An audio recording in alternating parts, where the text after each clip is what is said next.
everyone, welcome back to Winsome Digital Platform of Winsome International School. Today we are going to start with the chapter number 3 of your class 7th IGKO, that is International GK Olympiad Series, and the name of the chapter is Science and Technology. हमने first और second chapter हमारा complete कर लिया था हमारी series का.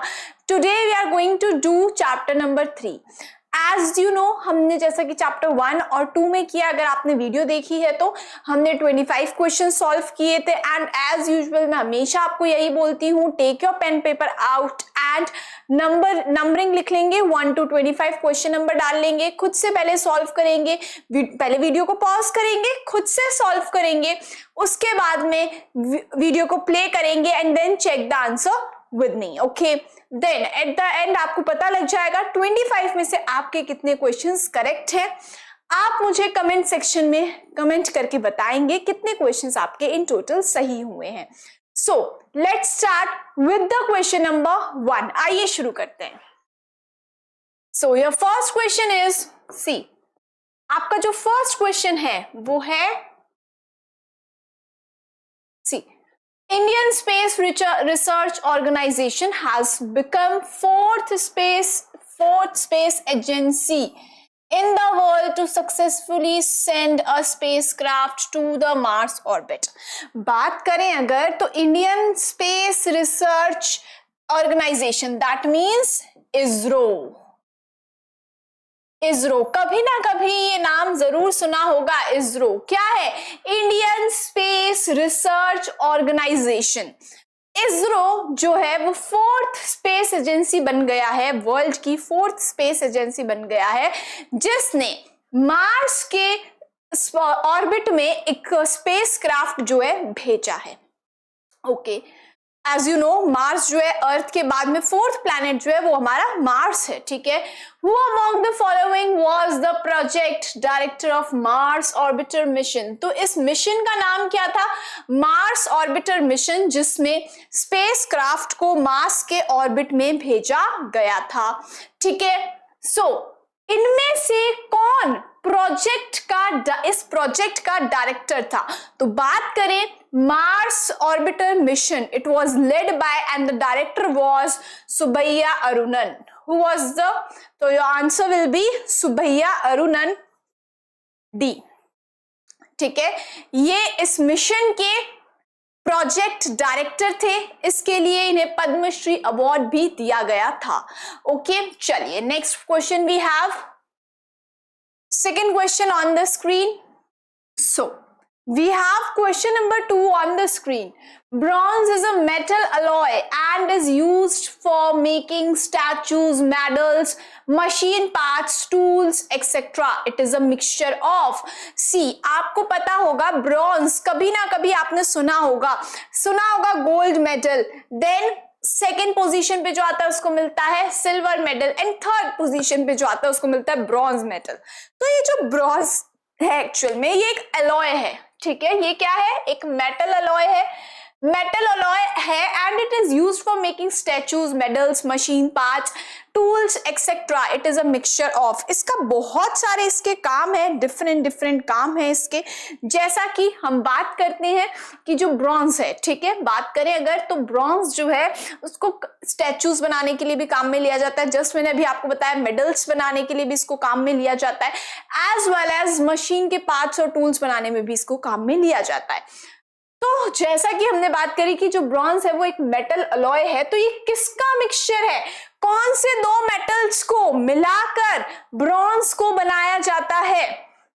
You have to tell this. आपको क्या बताना है?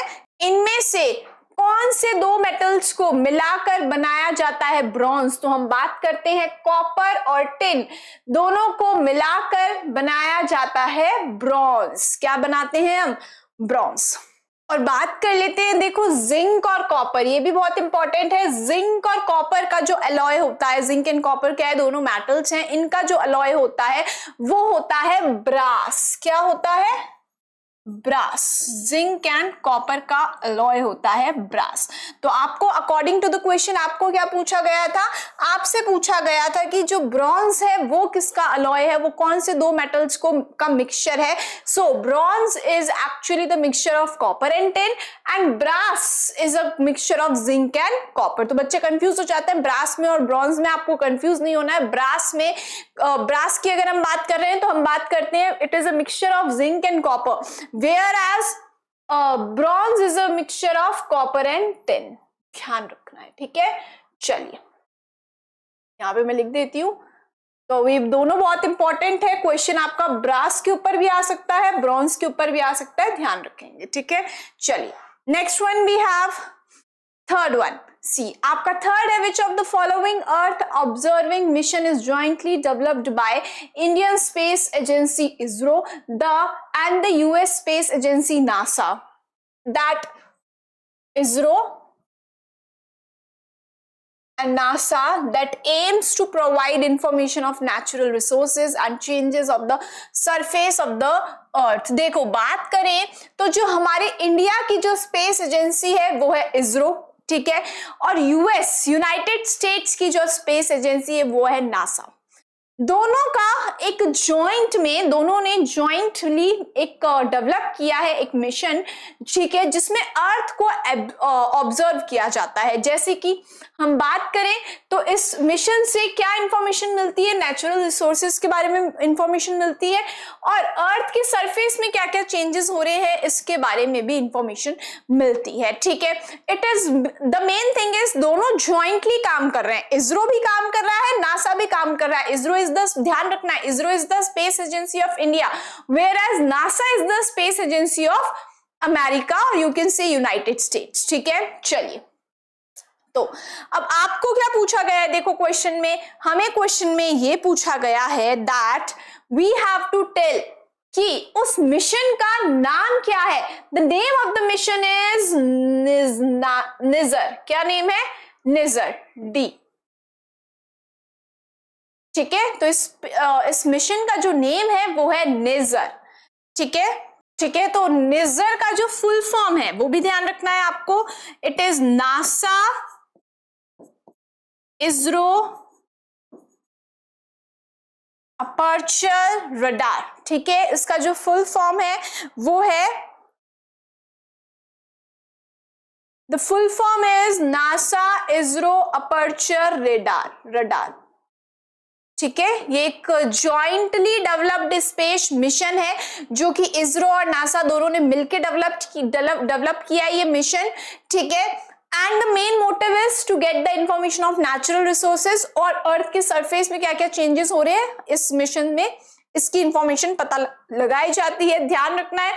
The name of the mission is NISAR, full form is NASA ISRO aperture radar, ठीक है। चलिए next one we have fourth question on the screen. आइए देखते हैं, फोर्थ क्वेश्चन है आपका,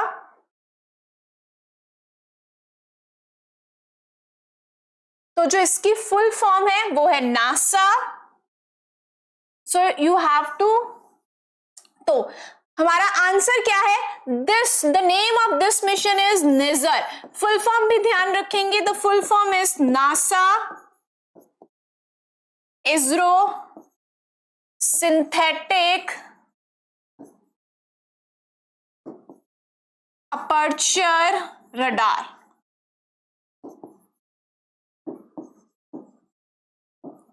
This is the full form of NISR, NASA, ISRO. As you can see, N stands for NASA, I stands for ISRO, S stands for synthetic, A stands for aperture and R stands for radar, and the full form is NASA, ISRO, synthetic aperture radar. This is the joint mission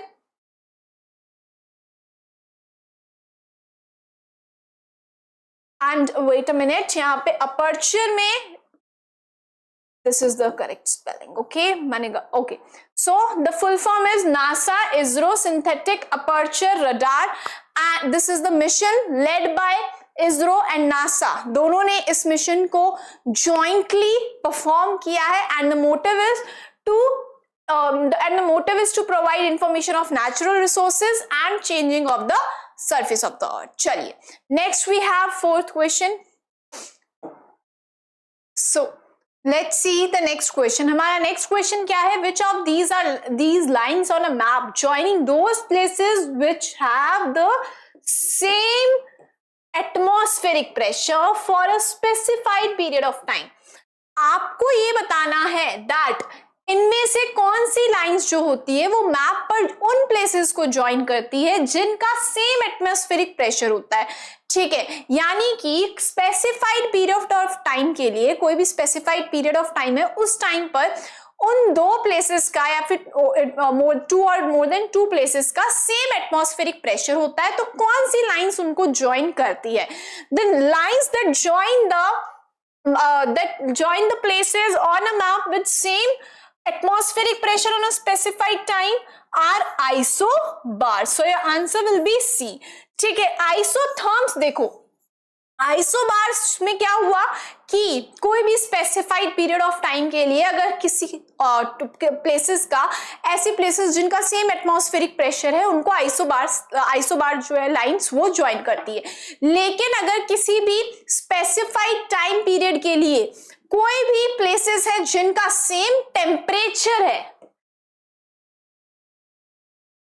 same temperature अगर है, ठीक है, मतलब कि सी यहां पे देखो क्या था, that these lines are dashed, which of these are the lines on a map joining those places which have same atmospheric pressure, तब हमने आंसर लगाया आइसोबार्स। लेकिन अगर क्वेश्चन में आ जाता है which of the lines on a map joining those places which have same temperature for a specified period of time, तो हम बोलेंगे आइसोथर्म्स, ठीक है।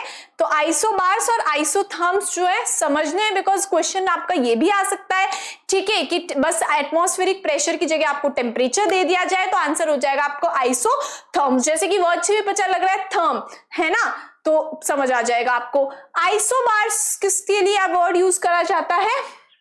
Isobars are the lines on a map joining the places with same atmospheric pressure for a specified period of time, ठीक है। Isotopes is actually different, isotopes थोड़ा सा different होता है। So आइसोटोप्स आप हायर क्लासेस में पढ़ोगे, ठीक है, 9th में आपके आइसोटोप्स आएंगे, तो isotopes are little bit different, ठीक है। Isotopes are actually in chemistry में आप आइसोटोप्स पढ़ते हो, ठीक है, बिकॉज मैं अगर आपको अभी आइसोटोप्स के बारे में समझाना शुरू करूंगी तो शायद आपको समझ में ना आए, बट ध्यान रखना है आइसोटोप्स केमिस्ट्री के रिलेटेड होता है, ठीक है। तो एक्चुअली आइसोटोप्स में एक शॉर्ट में आपको बता देती हूँ, actually isotopes are the atoms of same element, same element के एटम्स होते हैं, ठीक है, but the number of protons is different. तो मैं भी आपको एक शॉर्ट में बता देती हूँ, isotopes are actually the atoms of same element के एटम्स होते हैं जिनमें नंबर ऑफ प्रोटॉन्स तो सेम होता है लेकिन नंबर ऑफ न्यूट्रॉन्स डिफरेंट होता है। तो अभी हो सकता है आपको समझ में ना आए, टेंशन लेने की कोई बात नहीं है, आइसोटोप्स आपके आएगा भी नहीं, बस आपको ऑप्शन में दिया गया है कंफ्यूज करने के लिए, बट ध्यान रखेंगे आइसोटोप्स जो है वो actually it is related to chemistry, ठीक है। तो इसका आइसोटोप्स का तो कोई काम ही नहीं है यहाँ पे, ठीक है। तो बस मेन दो ध्यान रखने हैं, आइसोथर्म्स और आइसोबार्स के बारे में, ठीक है। चलिए next question we have 5th one. Harvey J.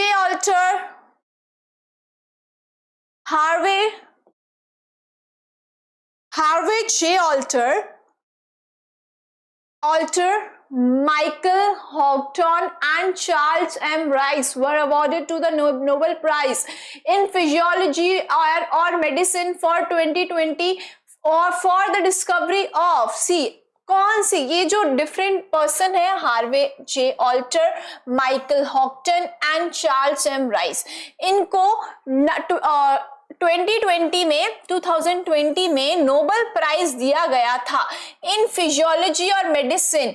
इन्होंने क्या ऐसी डिस्कवरी करी थी जिसके लिए इनको नोबेल प्राइज दिया गया? So your answer will be that they invented hepatitis C virus.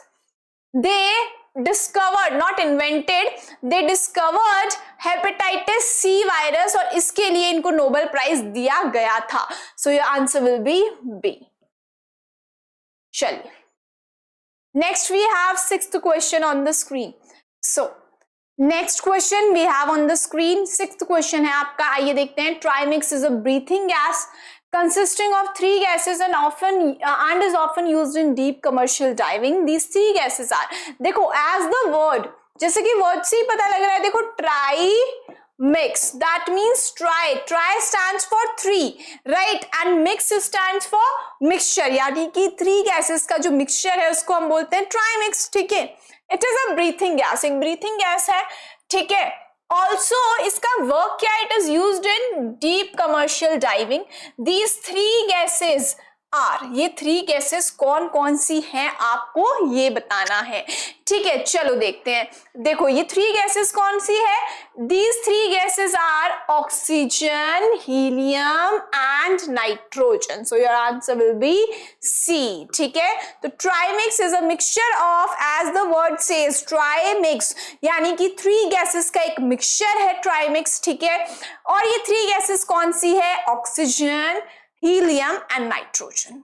ठीक है, चलो next seventh question we have on the screen. आइए देखते हैं. Which of the following was the first search engine in the internet. Internet का first search engine इनमें से कौन सा था. अभी की मैं बात करूं तो हम सबसे मोस्ट कॉमन सर्च इंजन जो हम यूज करते हैं to search anything on internet, it is Google. Google है वो. But if I say that it is not the first search engine, ये first search engine नहीं था. The first search engine was Archiquariform. B.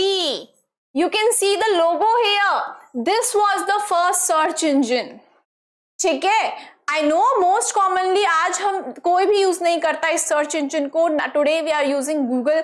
Google is the most common search engine today, everyone is using.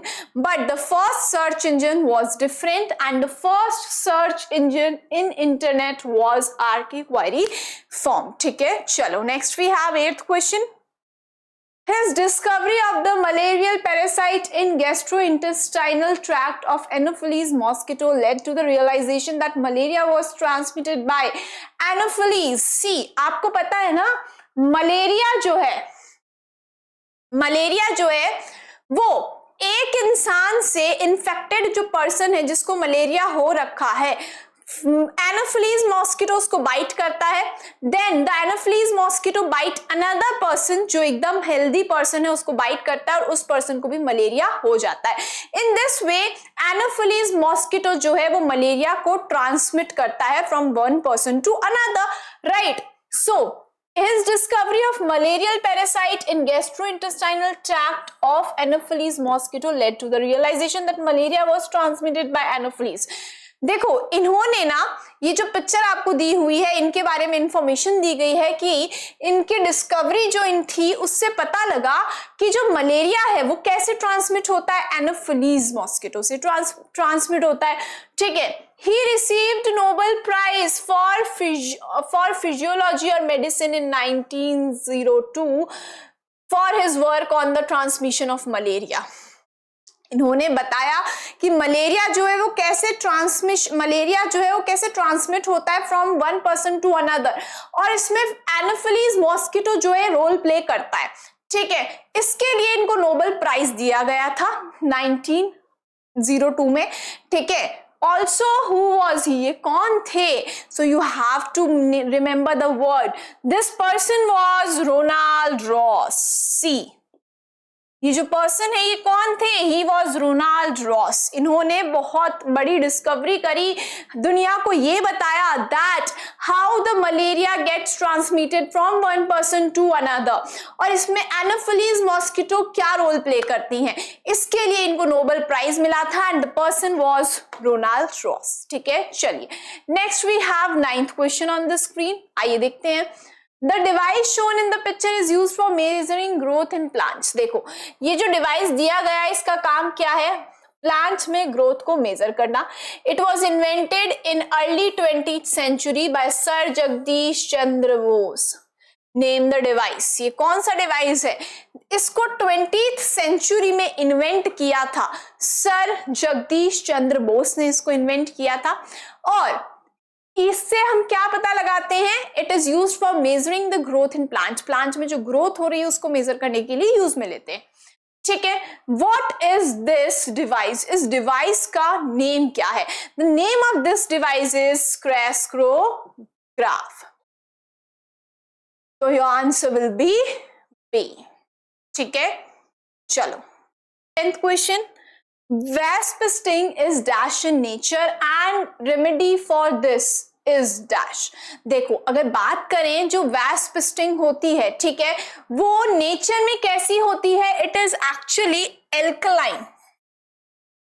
ये nature में होती है alkaline और you can से basic. ठीक है, because the wasp sting is actually alkaline or you can say basic in nature, तो इसके लिए जो रेमेडी होती है वो कैसी होगी? एसिड। why? because इससे क्या होगा? न्यूट्रल हो जाएगा, है ना। as the wasp sting is basic in nature, alkaline है नेचर में, तो हम इसके लिए रेमेडी जो यूज करेंगे वो एसिड यूज करते हैं ताकि न्यूट्रल हो जाए। ठीक है, चलो समझ आ गया होगा।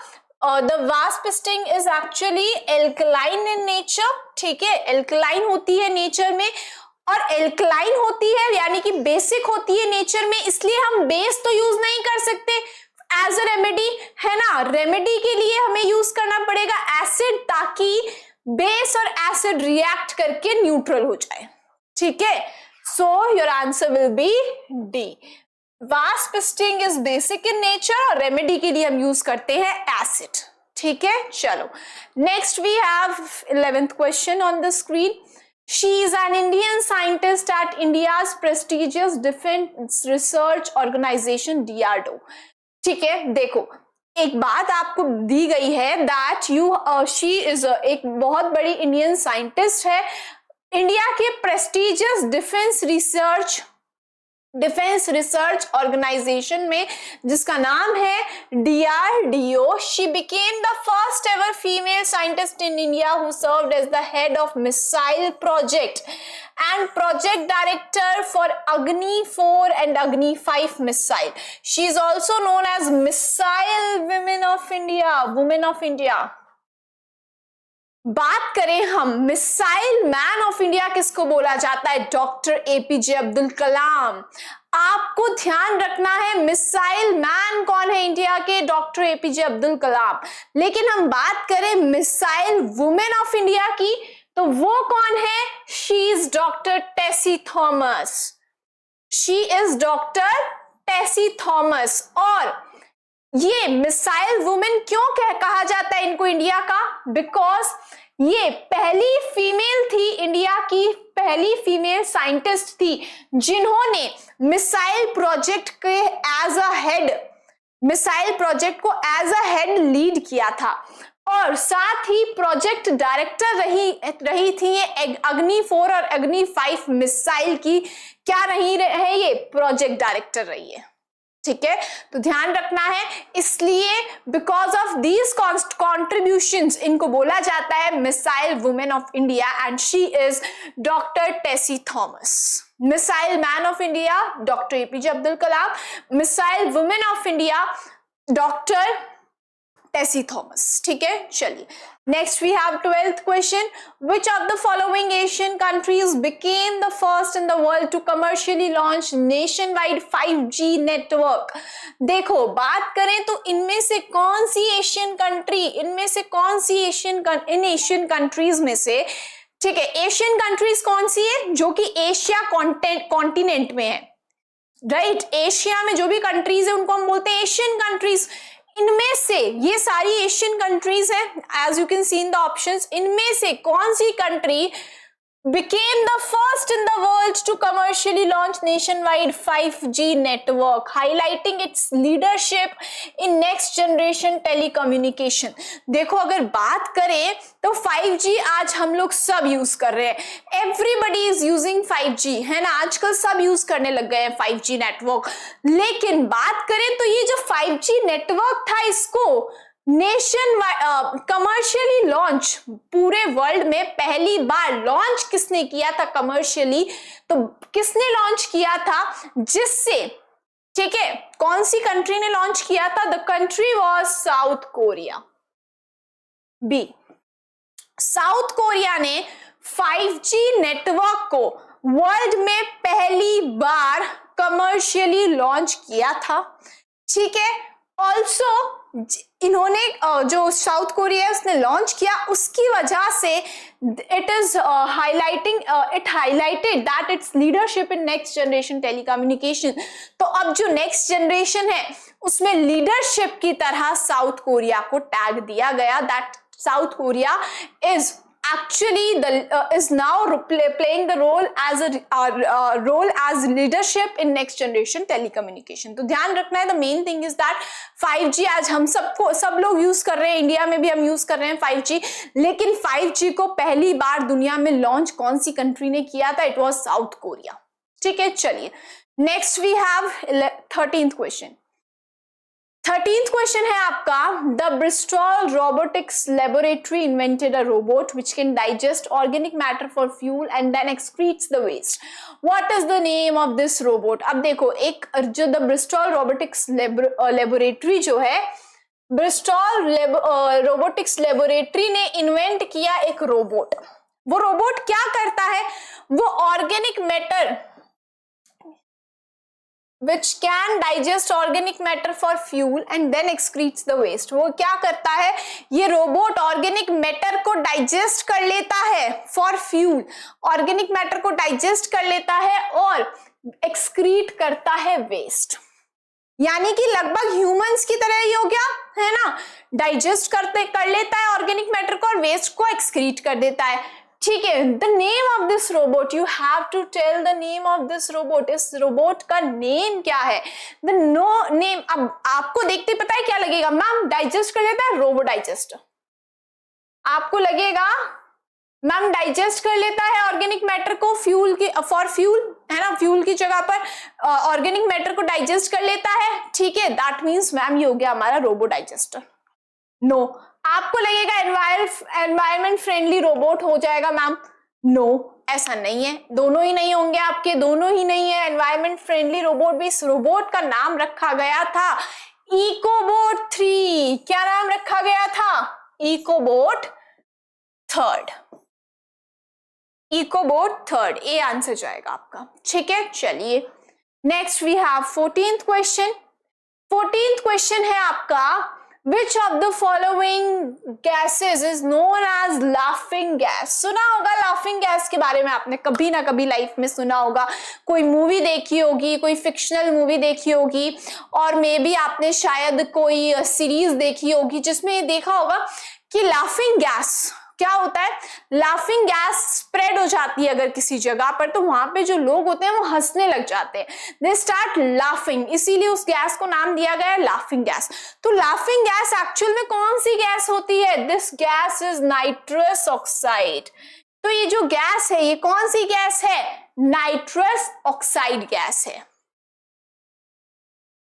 ठीक है। तो लाफिंग गैस जो है वो कौन सी गैस है एक्चुअल में, लाफिंग गैस तो इसलिए बोला जाता है बिकॉज जहां पे स्प्रेड हो जाती है ये गैस वहां पर लोग हंसने लग जाते हैं, बट एक्चुअल में ये गैस कौन सी है, नाइट्रस ऑक्साइड, ठीक है, सी आंसर आपका जाएगा।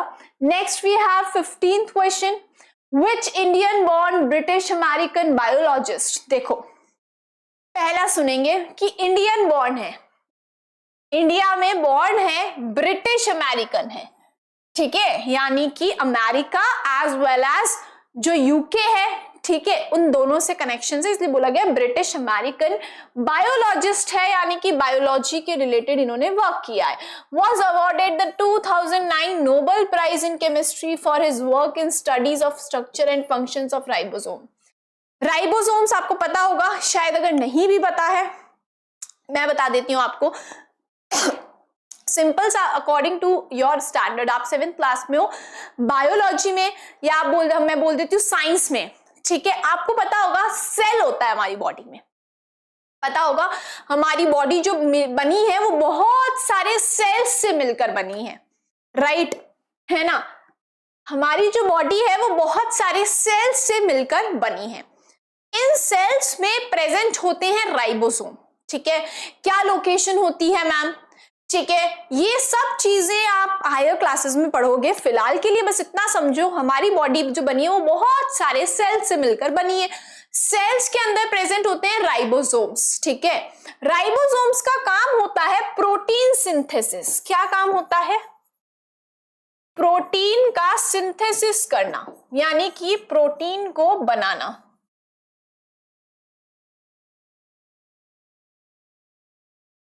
प्रोटीन सिंथेसिस काम होता है राइबोसोम्स का, दैट मींस प्रोटीन का फॉर्मेशन करना। ठीक है, सो राइबोसोम्स जो है, बात अब देखो क्वेश्चन पर आते हैं, राइबोसोम्स क्या है समझ आ गया आपको। ठीक है, तो 2009 में नोबेल प्राइज दिया गया था इन केमिस्ट्री। ये जो है पर्सन, इनको नोबेल प्राइज दिया गया था बिकॉज इन्होंने अपनी स्टडीज बताई रिलेटेड टू, इन्होंने ऐसी स्टडीज करी जिसमें इन्होंने बताया राइबोसोम्स का स्ट्रक्चर क्या होता है और फंक्शन क्या होता है राइबोसोम्स का। ठीक है, आप हायर क्लासेस में पढ़ोगे जो राइबोसोम्स होते हैं उनका स्ट्रक्चर भी आप पढ़ने वाले हो हायर क्लासेस में। 11th क्लास में आप राइबोसोम का स्ट्रक्चर पढ़ोगे। ठीक है, बायोलॉजी में आएगा आपके। ठीक है, 11th क्लास में उनका फंक्शन मैंने जैसे ऑल्दो बता दिया आपको ओवरऑल की प्रोटीन सिंथेसिस है इनका फंक्शन, बट ये सारी चीजें आप हायर क्लासेस में पढ़ोगे। तो ये स्टडीज, ठीक है, 2009 में नोबेल प्राइज दिया गया था इन्हें बिकॉज इन्होंने बताया था कि राइबोसोम्स का क्या स्ट्रक्चर होता है और क्या फंक्शन होता है, इसलिए इनको नोबेल प्राइज दिया गया फॉर देयर स्टडीज। तो कौन थे ये? He was V Ramakrishnan. He was V Ramakrishnan. ठीक है, तो इन वी रामाकृष्णन जो है इन्हें नोबेल प्राइज मिला था 2009 में बिकॉज इन्होंने अपनी स्टडीज करी थी, इन्होंने रिसर्च करी, इन्होंने स्टडीज करी और बताया पूरे वर्ल्ड को कि क्या राइबोसोम का स्ट्रक्चर होता है और क्या फंक्शन होता है। ठीक है, चलिए next we have 16th question. Okay, see मैंने आपको कहा था, I know starting of the lecture I told you कि हम लोग टोटल 25 क्वेश्चंस करेंगे, है ना। 5 क्वेश्चंस आपके अचीवर्स सेक्शन के होते हैं 21 से 25 और 1 to 20 आपके क्वेश्चंस जो होते हैं वो एक्सरसाइज बेस्ड क्वेश्चंस होते हैं।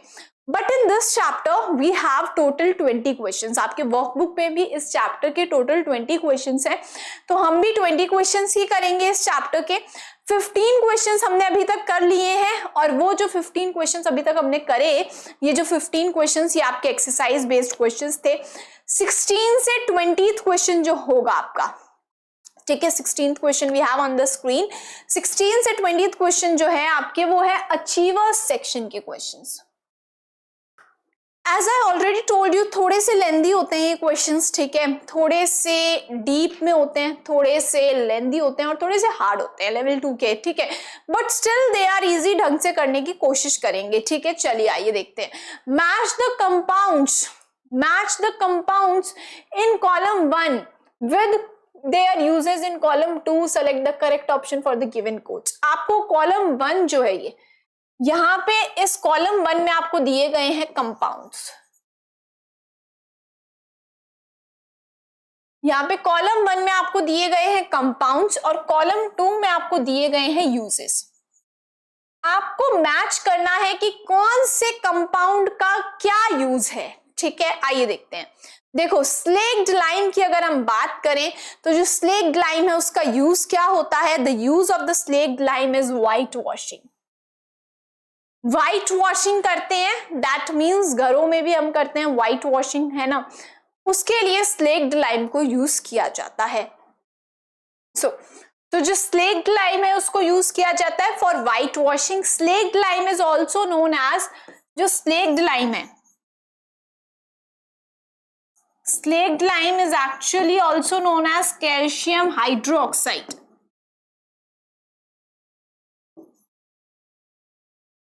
व्हाइट वॉशिंग यानी कि जो सरफेस होता है, दीवारें जो होती है, ठीक है, घरों की दीवारें, बिल्डिंग्स की दीवारें, उन पर व्हाइट वॉश करने के लिए व्हाइट पेंट आप बोल सकते हो। It is actually not paint, ठीक है, कैल्शियम हाइड्रोक्साइड होता है, स्लेक्ट लाइम होता है, उसके लिए इसको यूज किया जाता है फॉर व्हाइट वॉशिंग, ठीक है, यानी कि दीवारों पर व्हाइट कलर करने के लिए यूज किया जाता है। Then next we have calamine lotion. Calamine lotion का यूज होता है रेमेडी फॉर एंट बाइट, यानी कि अगर चींटी आपके खा जाती है, ठीक है, ठीक है, तो कैलेमाइन लोशन को आप अप्लाई कर सकते हो। It is actually a remedy for ant bite, ठीक है।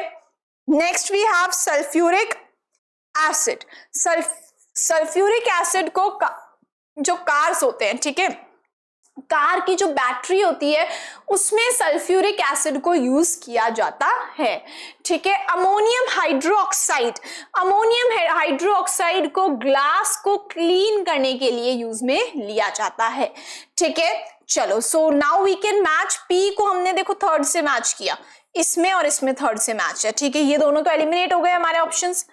देन उसके बाद में क्यू को हमने मैच किया है, क्यू को हमने मैच किया है कैलेमाइन लोशन।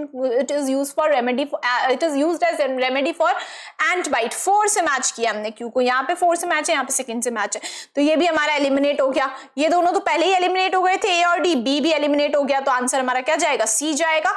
आर को देख लो हमने किससे मैच किया है, सल्फ्यूरिक एसिड को हमने मैच किया है कार बैटरी से। एस को अमोनियम हाइड्रोक्साइड को हमने मैच किया cleaning of glass, so your answer will be C, ठीक है। चलिए next one we have on the screen.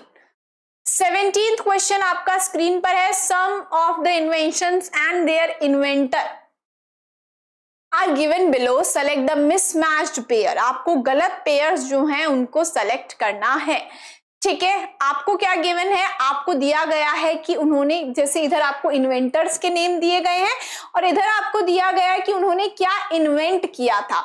अब यहाँ पे आपको बताने हैं मिसमैच्ड पेयर, यानी कि गलत पेयर्स जो हैं वो आपको बताने हैं। चलिए देख लेते हैं भाई। Okay, so let's see the first one. देखो फर्स्ट वन है एटॉमिक बॉम्ब। एटॉमिक बॉम्ब को इन्वेंट किया था जे रॉबर्ट ओपेनहैमर ने। एब्सोल्युटली करेक्ट, ठीक है। एटॉमिक बॉम्ब को किसने इन्वेंट किया था, it was invented by J Robert Oppenheimer, ठीक है। चलिए next we have piano. Piano को जॉर्जस ऑडिमर्स ने इन्वेंट नहीं किया था, it was actually invented by Bartolomeo Cristofori, ठीक है। तो देखो यहाँ पे मिसमैच हो गया ना, पियानो को एक्चुअल में इन्वेंट किया था यहाँ पे आना चाहिए था, ये पियानो को किसने इन्वेंट किया था, बार्टोलोमियो क्रिस्टोफोरी ने इन्वेंट किया था, ना कि जॉर्जस ऑडिमर्स ने। तो बात करें अगर जॉर्जस ऑडिमर्स की, तो इन्होंने इन्वेंट किया था, ही इन्वेंटेड आर्टिफिशियल सिल्क। इन्होंने पहली बार आर्टिफिशियल सिल्क, जिसको आज हम रेयन भी बोलते हैं, है ना, रेयन बोलते हैं हम आजकल हम क्या बोलते हैं, रेयन। आर्टिफिशियल सिल्क किसको बोला जाता है, रेयन को। तो इन्होंने पहली बार आर्टिफिशियल सिल्क को इन्वेंट किया था, इन्वेंटेड आर्टिफिशियल सिल्क, ठीक है, जॉर्जस ऑडिमर्स ने। पियानो इन्वेंट नहीं किया था, piano was invented by Bartolomeo Cristofori, ठीक है। तो ये हमारा इनकरेक्ट मैच हो गया, यानी कि मिसमैच हो गया ये। Next we have steel. Steel को इन्वेंट किया था हेनरी बेसेमर ने, absolutely correct, steel was invented by Henry Bessemer. Then cinema की बात कर लेते हैं। सिनेमा को इन्वेंट किया था बार्टोलोमियो क्रिस्टोफोरी ने नहीं किया था, जैसा कि मैंने जस्ट अभी आपको बताया, बार्टोलोमियो क्रिस्टोफोरी ने इन्वेंट किया था पियानो को, ना कि सिनेमा को। तो ये दोनों हमारे मिसमैच्ड पेयर्स हैं, ठीक है। और आपसे क्वेश्चन में क्या पूछा था, सेलेक्ट द मिसमैच्ड पेयर्स। तो कौन कौन से हो गए आपके mismatched pairs, second and fourth, ठीक है। ये रहा देखो second and fourth, so answer your answer will be D.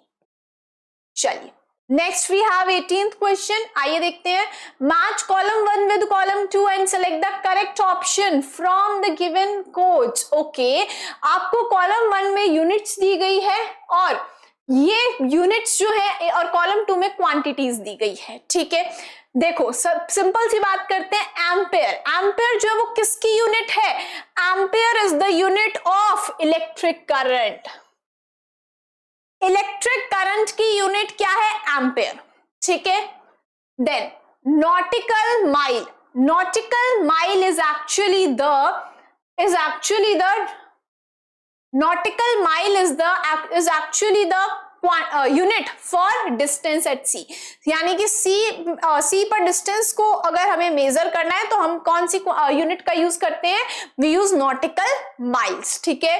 Next we have kelvin, पता ही होगा, बहुत बार सुना भी होगा केल्विन के बारे में। Kelvin is the unit for temperature, सुना भी होगा, है ना। आपके आया होगा चैप्टर साइंस में, उसमें आपने पढ़ा होगा टेम्परेचर की जो यूनिट होती है वो क्या होती है? केल्विन होती है, पता होगा, है ना। Next we have ohm, ohm is actually the unit for resistance, ठीक है। ओम्स लॉ भी पढ़ेंगे आप आगे हायर क्लासेस में, तो ohm is actually the unit for resistance. And joule, पता होगा, joule is the unit for energy, ठीक है। चलो मैच कर लिया। अब देखो ऑप्शंस देख लेते हैं। हमने फर्स्ट को क्यू से मैच किया है, यहाँ पे फर्स्ट को क्यू से मैच है, इसमें भी फर्स्ट क्यू से मैच है, ये दोनों तो एलिमिनेट हो जाते हैं यहीं पे हमारे options. Next we have second को हमने आर से मैच किया है, यहाँ पे आर से मैच है, यहाँ पे पी से मैच है, तो ये भी हमारा एलिमिनेट हो गया। आंसर हमारा क्या जाएगा? ए जाएगा। अब अगर आपके पास एग्जाम में टाइम नहीं है तो बस यहां तक करके छोड़ दो, बिकॉज आपको पता है जब ये वाला हमारा एलिमिनेट हो गए तीनों ऑप्शंस तो आंसर हमारा ए ही जाने वाले हैं। लेकिन right now we have time, तो हम बाकी के भी देख लेते हैं। देखो थर्ड को हमने पी से मैच किया है, हाँ जी। फोर्थ को टी से मैच किया और फिफ्थ को हमने एस से मैच किया है। सो your answer will B A option, ठीक है। चलो next we have 19th question, देख लेते हैं। 19th क्वेश्चन है, which of the following statement is are false. आपको बताना है फॉल्स कौन सी है, यानी कि गलत स्टेटमेंट कौन सी है, ठीक है। आपको क्या बताना है? देखो ऐसे क्वेश्चंस में ना आपको ध्यान रखना पड़ेगा। कई बार आपसे क्वेश्चन में पूछा होता है which of the following statement is are true, सही स्टेटमेंट्स कौन सी है। कई बार आपसे पूछा होता है फॉल्स स्टेटमेंट्स कौन सी। बच्चे ढंग से क्वेश्चंस नहीं पढ़ते और ऐसे क्वेश्चंस आपके अचीवर्स सेक्शन में इसीलिए आते हैं बिकॉज बच्चे कंफ्यूज हो जाते हैं, बच्चे जल्दीबाजी में, वैसे भी अचीवर्स सेक्शन आपका क्या होता है? सबसे एंड में होता है। तो बच्चे क्या करते हैं? जल्दीबाजी में फटाफट करने के चक्कर में देखते ही नहीं है क्वेश्चन में लिखा है फॉल्स स्टेटमेंट बतानी है, बच्चे ट्रू स्टेटमेंट बता के आ जाते हैं। और यहाँ पे आपको मिल भी जाएगा नीचे, ट्रू स्टेटमेंट का ऑप्शन मिल जाता है, बच्चे लगा के आ जाते हैं। So you have to make sure कि आप ढंग से क्वेश्चन को पढ़ो, ठीक है। चलो देखते हैं। फर्स्ट इज, देखो फर्स्ट स्टेटमेंट है आपकी Fortran Visual Basic Q Basics are kinds of computer languages. Yes, ये जो थ्री यहाँ पे आपको दी गई है फॉरट्रैन, विजुअल बेसिक और Q Basic, these are kinds of computer language. ये कंप्यूटर लैंग्वेज के टाइप्स हैं, काइंड्स है, ठीक है, absolutely correct. Then we have the world meat space refers to the real world, absolutely correct। meat space जो term use करी जाती है वो use करी जाती है in terms of, it is actually used for real world। the operating system Linux has a penguin character talks as its logo। जो operating system है Linux, इसका जो logo है as a penguin, इसमें penguin है एक, ठीक है, कैरेक्टर जिसको टॉक्स बोला जाता है और ये लोगो है, absolutely correct. The file extension PDF stands for powerful document format. देखो यहाँ पे आपको क्या दिया गया है? पीडीएफ। सो सी फाइल तो आपसे क्या बोला गया है कि पीडीएफ की फुल फॉर्म क्या होती है? पीडीएफ की पावरफुल डॉक्यूमेंट फॉर्मेट नहीं होती है। द फुल फॉर्म होती है पोर्टेबल डॉक्यूमेंट फॉर्मेट।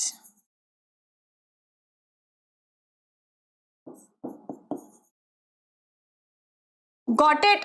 तो जो पीडीएफ है, PDF stands for portable document format, ठीक है। फुल फॉर्म जो है वो क्या है?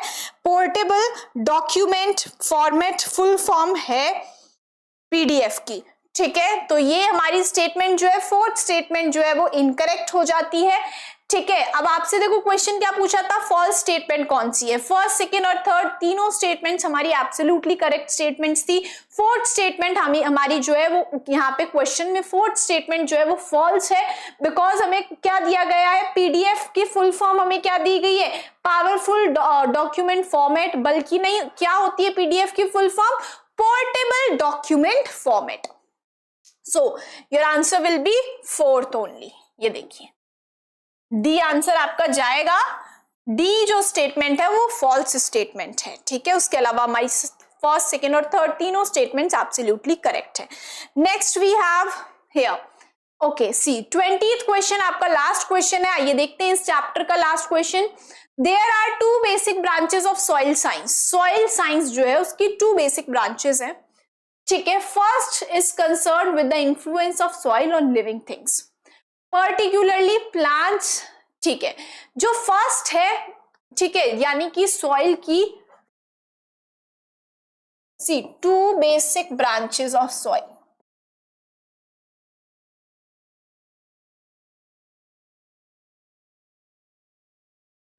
सॉइल की दो बेसिक ब्रांचेस हैं।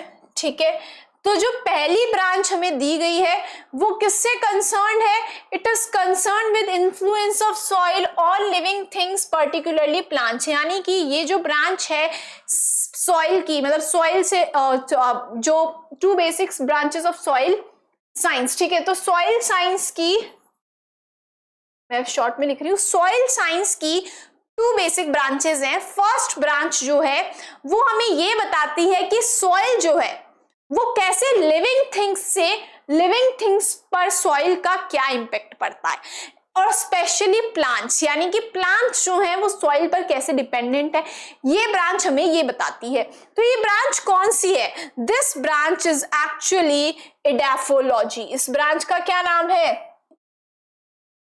Edaphology. Edaphology is the branch, ठीक है, ये एक ऐसी ब्रांच है जिसमें हमें ये पता लगता है कि सॉइल का क्या इन्फ्लुएंस होता है लिविंग थिंग्स पर, स्पेशली प्लांट्स पर। ठीक है, चलो next we have second is focused on the formation, morphology and classification of soil in natural environment. अब जो सेकंड ब्रांच है वो हमें ये बताती है that how the soil is formed. ठीक है, सॉइल बनती कैसे है, क्या मॉर्फोलॉजी होती है सॉइल की, और क्लासिफिकेशन कैसे किया गया है सॉइल का। ठीक है, तो ये जो सेकंड ब्रांच है ये ब्रांच कौन सी है आपकी, पेडोलॉजी, पेडोलॉजी। ठीक है, तो फर्स्ट ब्रांच है आपकी एडाफोलॉजी एंड सेकंड क्या है, pedology. So your answer will be D. देखो मैं आपको बता देती हूँ, कंफ्यूज नहीं होना है। ठीक है, पेडोलॉजी जो है वो ब्रांच सॉइल साइंस की ऐसी ब्रांच है जो हमें ये बताती है कि सॉइल का फॉर्मेशन कैसे होता है, सॉइल की क्या मॉर्फोलॉजी और सॉइल का क्लासिफिकेशन कैसे किया गया है। वेयर एज एडाफोलॉजी ब्रांच हमें ये बताती है कि कैसे सॉइल का इंपैक्ट पड़ता है लिविंग थिंग्स पर, स्पेशली प्लांट्स पर, यानी कि स्पेशली प्लांट्स कैसे डिपेंडेंट है सॉइल पर। ठीक है, चलो तो कंफ्यूज नहीं होना, edaphology is different, pedology is different. ठीक है, मैं बाकी के भी देखो बता देती हूँ आपको। जियोलॉजी की अगर बात करें तो geology is actually the branch of science जिसमें हम अर्थ के रिलेटेड स्टडी करते हैं। ठीक है, अर्थ के रिलेटेड स्टडी करते हैं। ठीक है, वेयर एज मीटेरोलॉजी जो ब्रांच है it is related to, whereas meteorology जो ब्रांच है it is related to the study of atmosphere and weather. ठीक है, बाकी के ऑप्शन समझ आ ही गए होंगे। पेडोलॉजी और एडाफोलॉजी मैंने आपको समझा दिया था। जियोलॉजी के बारे में आपको बता दिया मैंने कि भाई it is the branch of science that deals with that in which we study about earth. ठीक है, और मेटीरियोलॉजी जो ब्रांच है उसमें हम देखते हैं related to atmosphere and weather. ठीक है, चलो तो डी होगा आपका answer. So here we are done with chapter number 2 of your class 7th IGKO series.